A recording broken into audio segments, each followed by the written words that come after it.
Good morning, everybody. We're going to wait just for 2 minutes to see clocks aren't precisely on time to be able to catch up to us.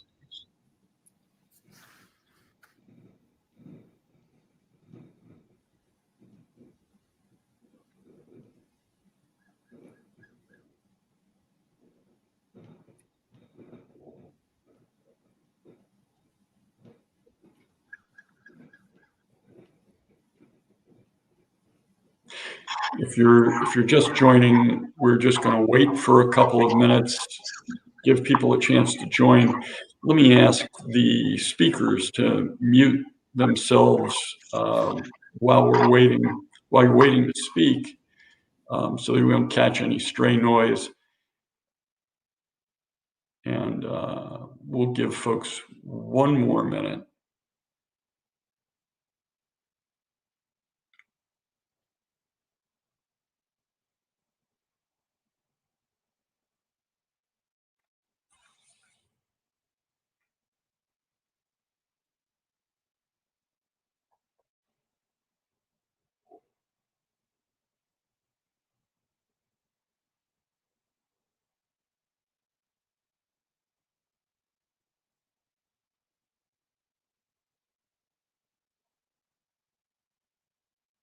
If you're just joining, we're going to start in about 20 seconds.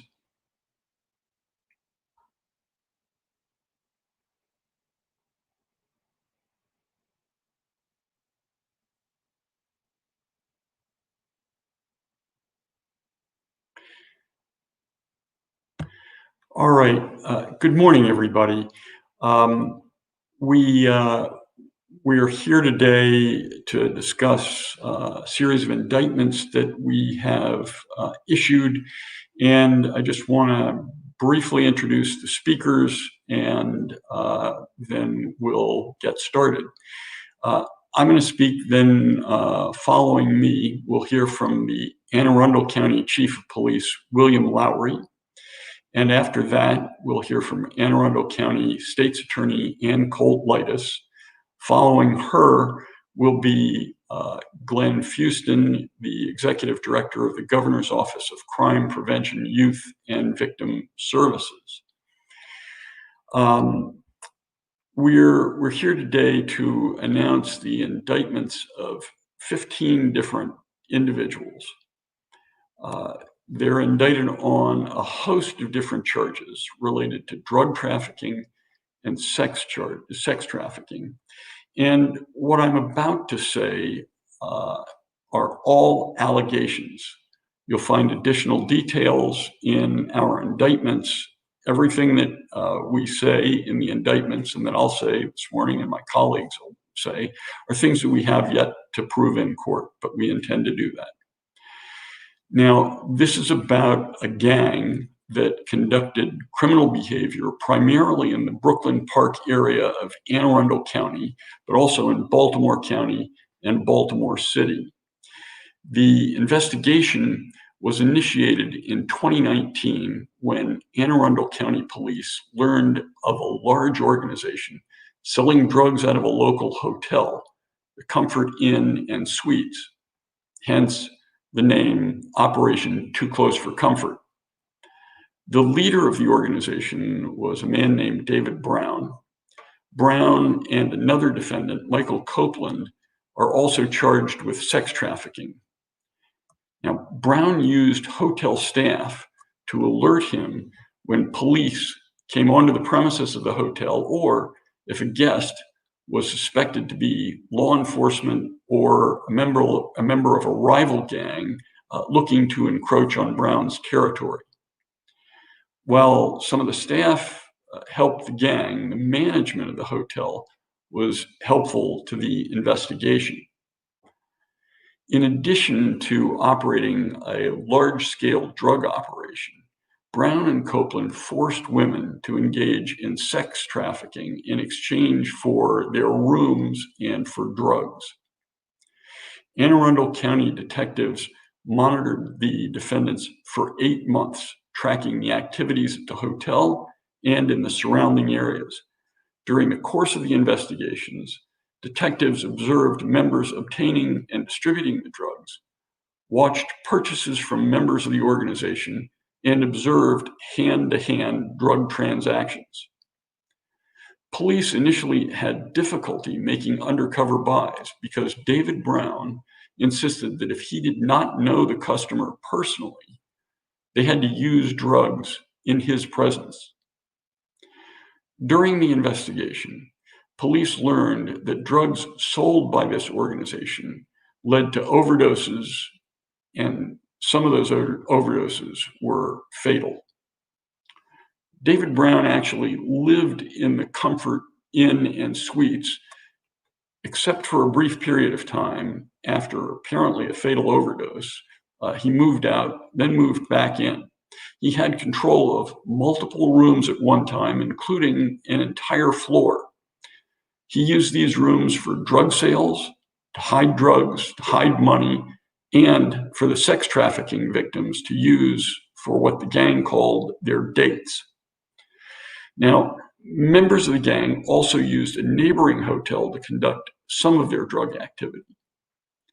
Upon the arrests of David Brown, Michael Copeland, and other indicted members of the organization, detectives located and seized, among other things, and Fritz, if you could put up the pictures, this would be a good time to do it.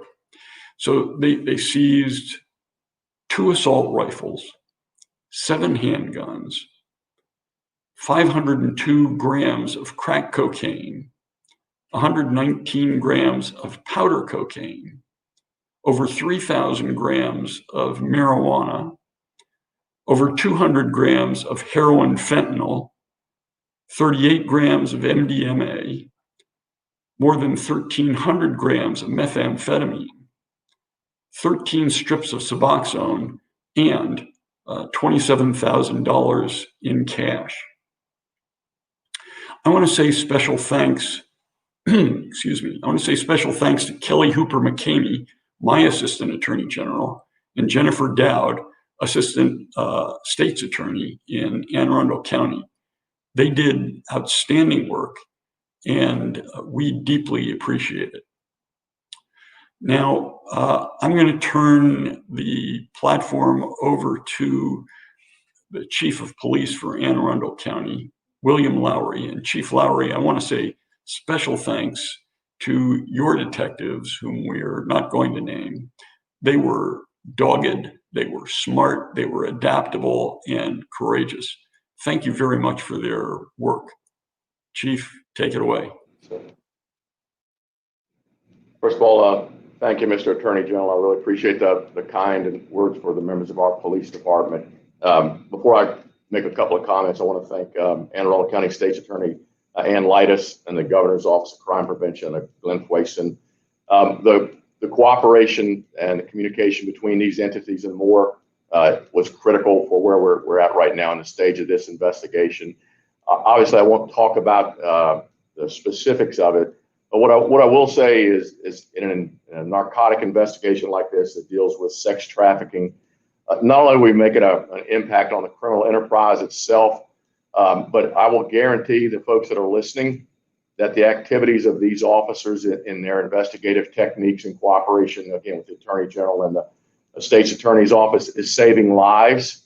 Our first and foremost priority as law enforcement is protection and saving the lives of people.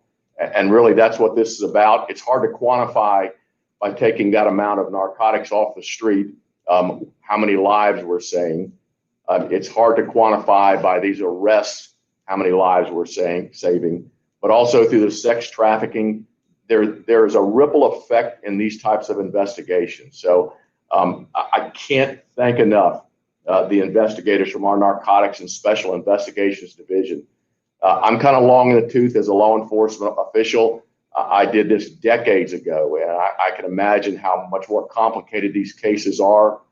But the time, the effort, the sacrifice that these detectives make from being away from their families and from the concerted efforts and the long hours, the end result is where we're at here today, and maybe even more. So the members of our police department, I couldn't be more thankful for. And I want the community that's just listening here to understand sometimes the actions of our police officers are behind the scenes, but it doesn't mean that they're not dedicated and hardworking. So I really thank those folks. And again, I've done these before, but the cooperation between the Attorney General's office and then with Ms. Leitess from the state's attorney is critical here. So thank you for allowing me to participate in this. But I can guarantee you, folks' lives have been saved as a result of this investigation. Thank you.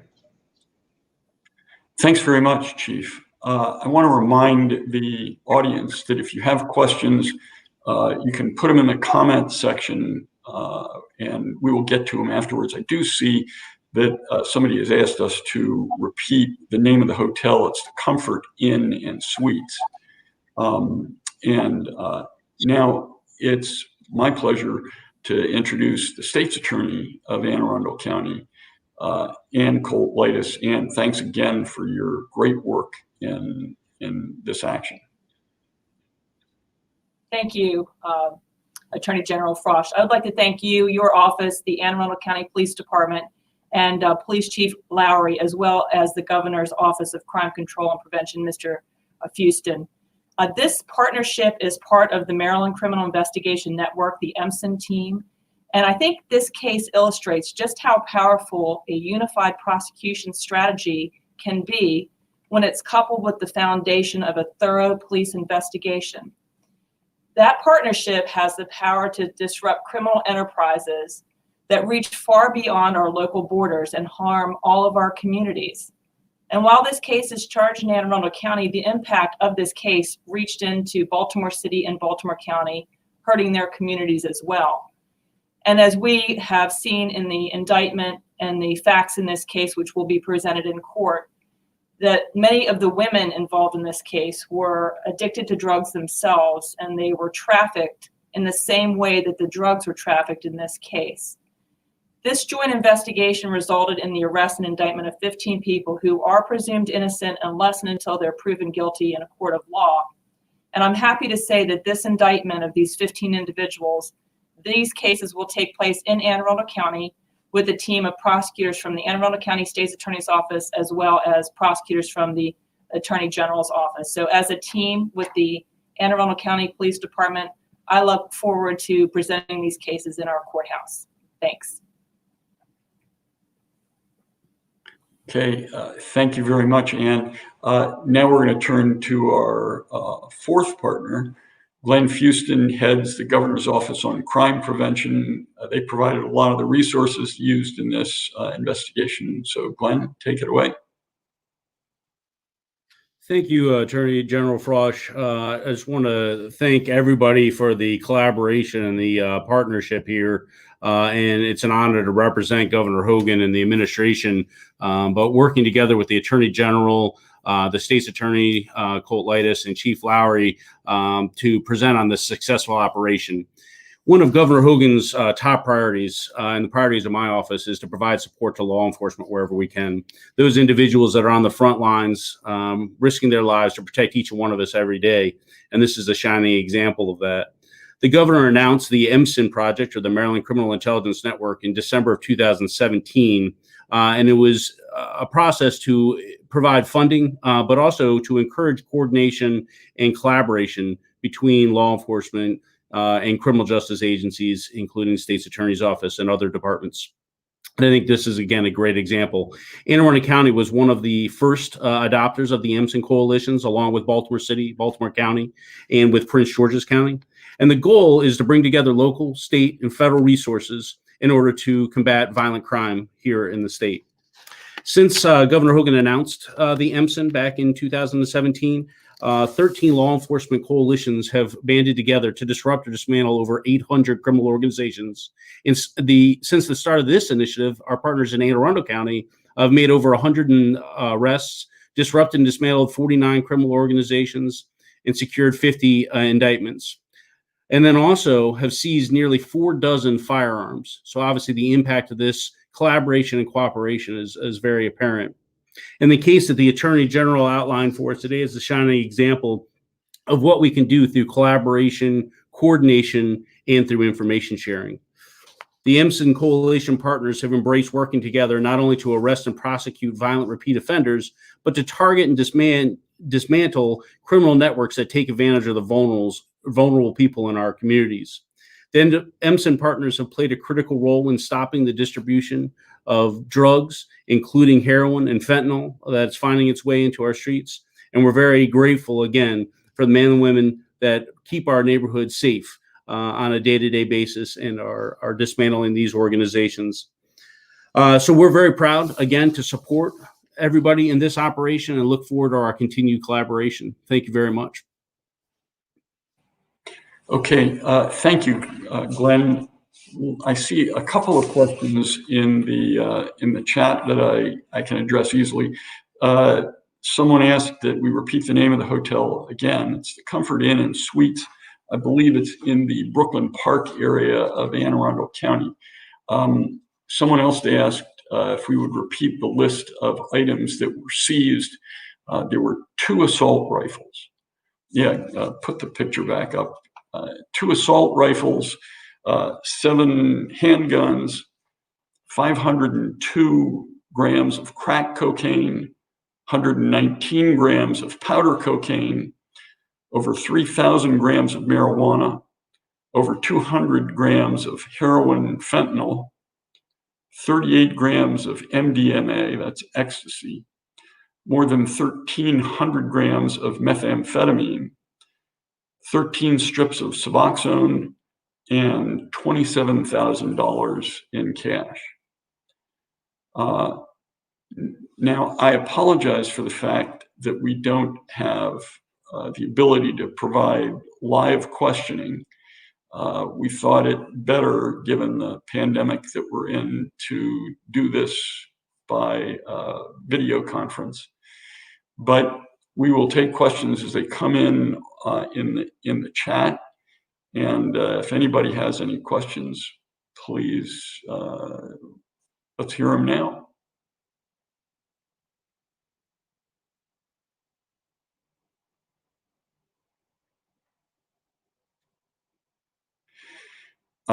Someone asked the street value of the drugs. I don't think we have an answer to that at this point. So someone else has asked how the investigation began, and it began in, I think it was December of 2019, because the Anne Arundel County Police had noticed a lot of drug sales in that area. And Chief, I don't know if you have anything to add to that, but yes, sir. Yes, sir. It actually started, I believe, in May of 2019 when the investigators initiated the actions that they were talking about this morning. So it was actually May of 2019 at the Comfort Inn. I believe it's in the 6900 block of Baltimore Annapolis Boulevard.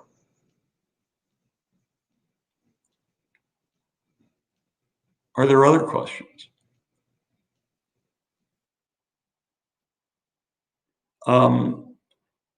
So I'm afraid that we got a question about how the officers were able to infiltrate the gang. We cannot answer that question.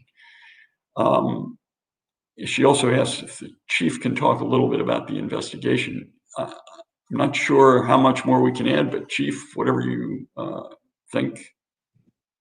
Yeah, I think that we've already talked about, since we're in the prosecutorial portion of this investigation, we can't get into the detail, the minutia of it. I can just tell folks in these types of investigations, and again, it'll kind of reiterate what I've already said.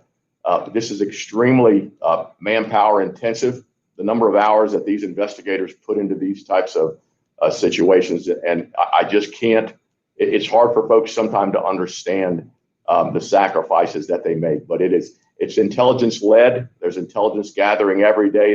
The detectives look and screen this and working in concert, again, with the Attorney General and the State's Attorney's Office. And I don't want to say it's typical, but it is kind of typical of narcotic investigations or sex crime investigations. They're usually lengthy, but it's a lot of coordination, a lot of intelligence gathering, and then where we're culminating today. So that's about the best I could give you, whoever asked the question. I appreciate the question, but in cases like this, we really, really can't get down into the minutia of it. Okay, there are a bunch more questions. Someone asked if the management of the Comfort Inn and Suites would be charged. The answer to that is no. They were cooperative. The management was cooperative. Some of the staff was helping the gang.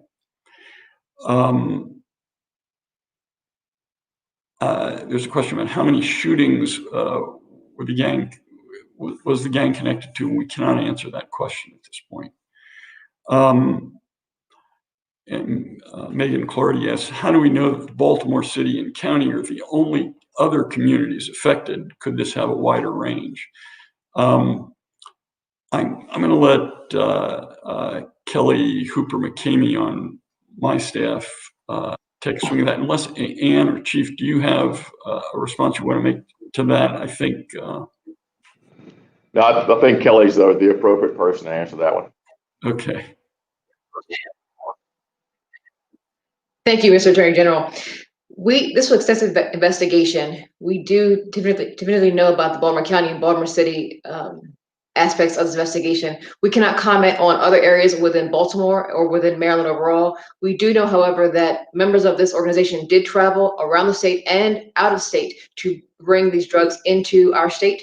So we know there are several areas involved. But for the purpose of this indictment, we did focus on what was happening in Anne Arundel County, Baltimore County, and Baltimore City. Heather Matarazzo asks about the Comfort Inn in Brooklyn Park. Yes, that's the one we're talking about. Someone asked, was this a local gang or a bigger part of something else? I don't think we can address that this morning either. And Megan Clardy asked, any idea how long the gang was operating from the hotel? And Chief, either Chief Lowry or State's Attorney Leitess, would either of you like to address that? I can say from the police department's perspective, again, the case was initiated in May of 2019, so that kind of gives you a timeline about not only how extensive this was, but how long-term investigation it is. And the tentacles of these types of investigations they're not just restricted to that one geographical area. Again, when you're distributing fentanyl or heroin or involving handguns, like I said, there's a ripple effect not only throughout Anne Arundel County, but out through the Baltimore, DC area. So it's one of those things that's kind of hard to put your finger on. But again, this started back in May of 2019. All right. Are there any other questions? There do not appear to be. So let me say thanks again to all of our partners, Glenn Fueston, Chief Lowry, State's Attorney Leitess. Really appreciate everything that you've done. And to those who've been listening and watching, thanks very much for joining us. If you have further questions, you can contact our offices. Be glad to help. Oh, Thank you, sir. wait. Thank you. We got one more question. Brooklyn, Maryland is more on the Baltimore side. Brooklyn Park is in Anne Arundel. It's the Brooklyn Park area where the Comfort Inn and Suites are located. So that's the one. All right. Thanks, everyone. Thank you, sir. Thank you very much. Thank you. Thank you very much. Josh.